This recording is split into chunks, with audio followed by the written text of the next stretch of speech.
Àdánù ńlá ni ikú ọ̀jọ̀gbọ́n Iṣawumi jẹ́ fún gbogbo ìlú Mọdakẹkẹ, Ogunṣua, Toriọla. Ogunṣua ti ìlú Mọdakẹkẹ Ọba Joseph Olúbíyì Toriọla ti ṣàpèjúwe ikú ọ̀kan pàtàkì lára àwọn ọmọ ìlú náà Ọjọgbọn Moses Ayọ̀ Iṣawumi gẹ́gẹ́ bí àdánù ńlá. Nígbà tó ń sọ̀rọ̀ láàfin rẹ̀, Ọba Toriọla wòye pé ikú ọ̀jọ̀gbọ́n náà fi àlàfo ńlá sílẹ̀ látàrí ipa takuntakun tó ti kó lórí ìdàgbàsókè ìlú Mọdakẹkẹ fún àìmọye ọdún sẹ́yìn. Àwọn mọ̀lẹ́bí ọ̀jọ̀gbọ́n Iṣawumi, ẹni tó jẹ́ àpèsìn ìlú Mọdakẹkẹ nígbà ayé rẹ̀, ni wọ́n fi ìdí ìròyìn ikú rẹ̀ múlẹ̀ pé orílẹ̀-èdè Amẹ́ríkà ló dákẹ́ sí lẹ́ni ọdún 82.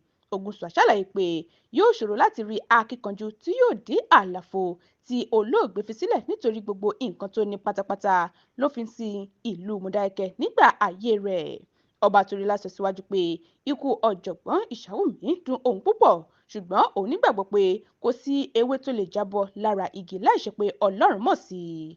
Ó ní ẹni tí ó ṣe ìtọ́jú ìyàwó àtàwọn ọmọ rẹ̀ tó sì tún kó gbogbo mọ̀lẹ́bí mọ́ra ni olóògbé náà jẹ́. Kò sì sí àríyànjiyàn nínú pé ó gbé ìgbé ayé aláṣeyọrí. Gẹ́gẹ́ bó ṣe wí, ẹni tí ó jáfáfá nínú ìṣàkóso tí ìmọ̀ràn rẹ̀ kò sì ṣe fọwọ́rọ́ sẹ́yìn ní ọ̀jọ̀gbọ́n Iṣawumi. Ó sì dájú pé ó ti sinmi láyà olùgbàlà rẹ̀ báyìí. Ọba Toriọla wá gbàládùra pé kí Ọlọ́run tu ìyàwó olóògbé àtàwọn ọmọ rẹ̀ nínú. Medinat Adesoye ló jábọ̀ ròyìn fún Etí Ọba TV.